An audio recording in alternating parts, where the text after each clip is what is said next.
Introduction to mold concerns in real estate transactions.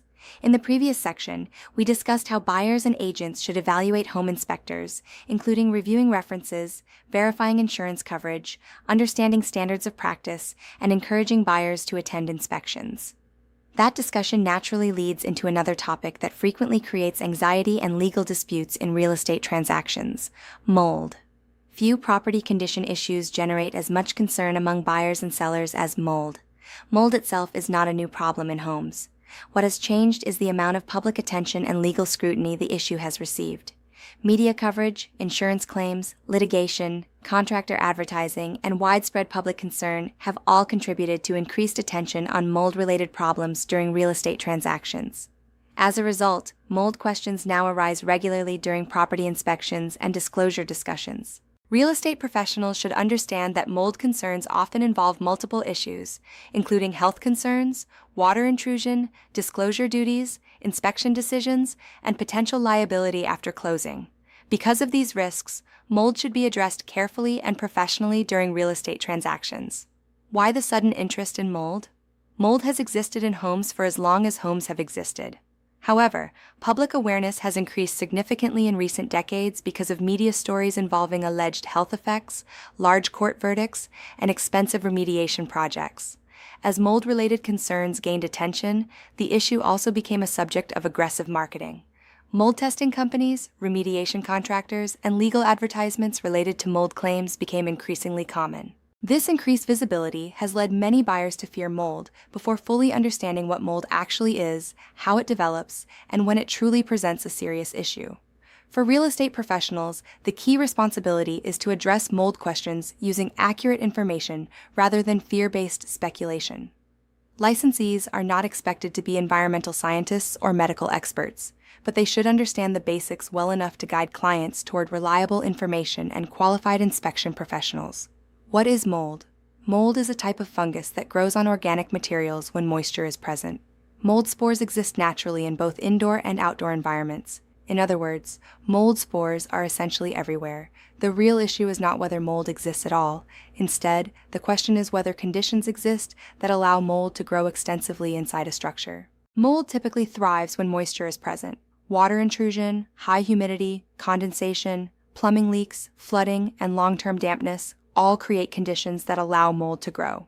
Many building materials can support mold growth when they become wet and remain wet. Examples include drywall, wood, insulation, wallpaper, ceiling tiles, carpet, and similar materials. For this reason, mold concerns are often actually moisture problems. When mold appears, the most important questions usually involve identifying the source of the water and determining whether the moisture problem has been properly corrected. What are the potential health effects? Public health guidance indicates that mold exposure does not affect every person in the same way. Some individuals may experience no noticeable symptoms, while others may be more sensitive. People exposed to mold may experience symptoms similar to allergic reactions, including nasal congestion, eye irritation, coughing, wheezing, or skin irritation. Some individuals may experience more serious reactions, especially if they are exposed to large quantities of mold or have existing health conditions. Groups that may be more vulnerable to mold exposure include infants, children, elderly individuals, people with asthma or respiratory conditions, immune-compromised individuals, and pregnant women.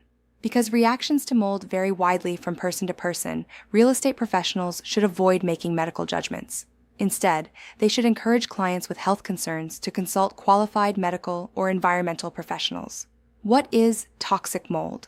The phrase toxic mold is often used in public discussions, but it is frequently misunderstood or oversimplified. Some molds can produce substances called mycotoxins. One mold species frequently mentioned in this context is Stachybotrys cartarum, sometimes referred to as Stachybotrys atra. However, real estate professionals should avoid exaggerating or oversimplifying the issue. Public health agencies have noted that although some reports link certain molds to serious health conditions, the science is more complex than many media reports suggest.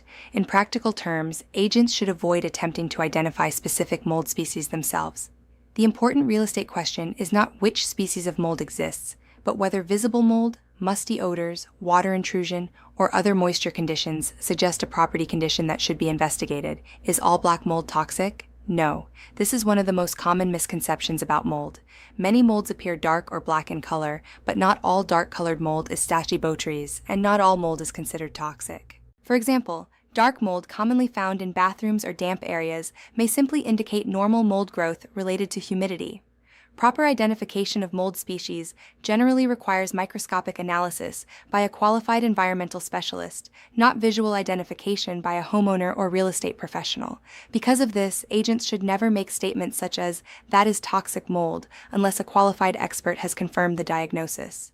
Are all molds toxic? No. There are thousands of mold species, and only a small number are associated with the term toxic mold. Many molds are primarily indicators of moisture problems rather than serious environmental hazards. However, visible mold should never be ignored. Even when the exact type of mold is unknown, mold growth often signals an underlying water problem that could affect the property's condition or value. For this reason, buyers should have the opportunity to investigate mold-related conditions during the inspection period before completing the purchase. How do molds grow inside a home? Mold spores travel naturally through the air. When these spores land on a damp surface, mold growth can begin. Homes with roof leaks, plumbing leaks, flooding, condensation, or high humidity are more likely to develop mold problems. In practical terms, mold often follows water.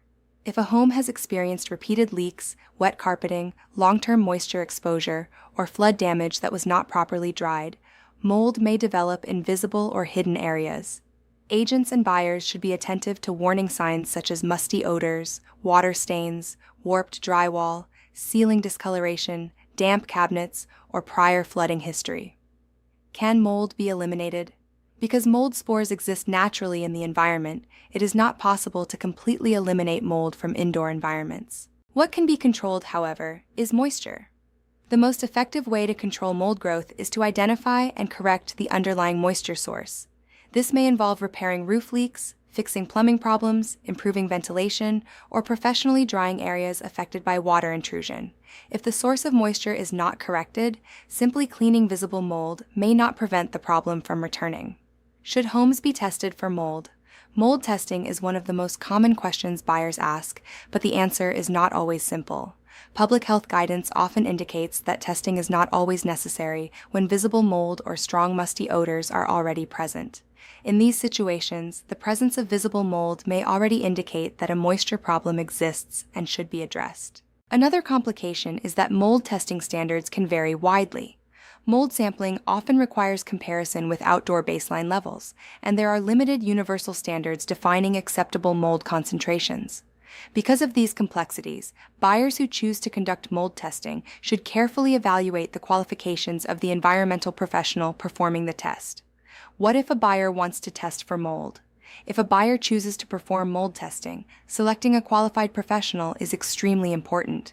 Mold-related services are not always regulated in the same way as licensed construction trades, and there can be significant variation in the qualifications of contractors offering testing or remediation services. Some home inspectors, industrial hygienists, and environmental professionals offer mold testing services. Buyers with specific concerns should be directed to professionals who can clearly explain the scope and limitations of the testing process. The role of the real estate professional is not to decide whether testing is necessary, but rather to help the buyer understand the issue and locate qualified professionals if further investigation is desired. What should be done? If mold is present. If mold is present in a property, the first step is usually to identify and correct the moisture source that allowed the mold to develop. Once the water issue is corrected, affected areas may need to be cleaned, dried, disinfected, or in some cases removed and replaced. Small mold areas may be addressed through limited remediation. More extensive contamination may require professional remediation services. Significant mold problems can become expensive because materials such as drywall, insulation, flooring, and ductwork may require replacement. Even when the health risks remain uncertain, the financial impact of mold remediation can be substantial and may influence the outcome of the real estate transaction. Must mold be disclosed? Generally, yes, if the condition is known and material. Arizona disclosure law requires sellers to disclose known facts materially affecting the value of the property that are not readily observable and are not known to the buyer. This principle was established in Hill v. Jones, 151 Arizes 81, 725 P. 2, 1115, Appy, 1986. Under the Arizona residential resale contract, sellers are typically required to disclose known material latent defects that may adversely affect the buyer's decision. Because mold can affect property value, habitability, remediation cost, and buyer willingness to proceed, mold conditions may qualify as material facts. Sellers should also disclose prior flooding, repeated leaks, or water damage, because moisture problems are often associated with mold growth. Lead-based paint disclosure. Another environmental disclosure requirement frequently discussed in real estate transactions involves lead-based paint. Federal law requires sellers of most residential properties built before 1978 to provide specific lead-based paint disclosures before the buyer becomes obligated under contract. This requirement arises under 42 U.S.C. paragraph 4852, along with implementing regulations issued by the Environmental Protection Agency, EPA, and the Department of Housing and Urban Development, HUD. Before the buyer becomes obligated to purchase the property, the seller must generally provide the EPA-approved lead hazard pamphlet, disclose known lead-based paint hazards, provide any available reports, and allow the buyer time to conduct a lead risk assessment unless the buyer waives that right. The purchase contract must also contain the required lead warning statement, along with buyer and seller acknowledgments confirming compliance. The Arizona Association of Realtors, AR, commonly provides a lead-based paint disclosure form for this purpose. Sellers and brokers must retain the executed disclosure form for at least 3 years. Violations of federal lead disclosure laws may result in civil penalties and, in certain cases, criminal penalties for knowing or willful violations. Practical guidance for licensees. For Arizona licensees, the practical approach to mold issues is relatively straightforward. If an agent observes mold, smells musty odors, notices water damage, learns about prior flooding, or receives information suggesting persistent moisture problems, the issue should not be ignored. At the same time, agents should avoid attempting to diagnose mold types or environmental conditions themselves. The safest approach is to disclose known information, recommend appropriate investigation when necessary, and direct clients to qualified professionals. This approach aligns with Arizona's disclosure framework and with the professional duty of reasonable care and diligence when communicating material information during a real estate transaction. Online discussion. Why has mold become such a major issue in real estate transactions, even though mold itself is not new? Answer. Mold has become a major issue because media coverage, litigation, health concerns, and contractor marketing have increased public awareness and concern about mold-related conditions. Why is mold often treated as a moisture problem as much as a mold problem? Answer. Mold typically grows when moisture is present. Roof leaks, plumbing leaks, flooding, poor ventilation, and damp building materials create the conditions that allow mold to develop. Why should real estate agents avoid making their own conclusions about whether mold is toxic? Answer. Agents are not environmental scientists, and mold species cannot be reliably identified through visual inspection alone. Agents should recommend professional evaluation instead.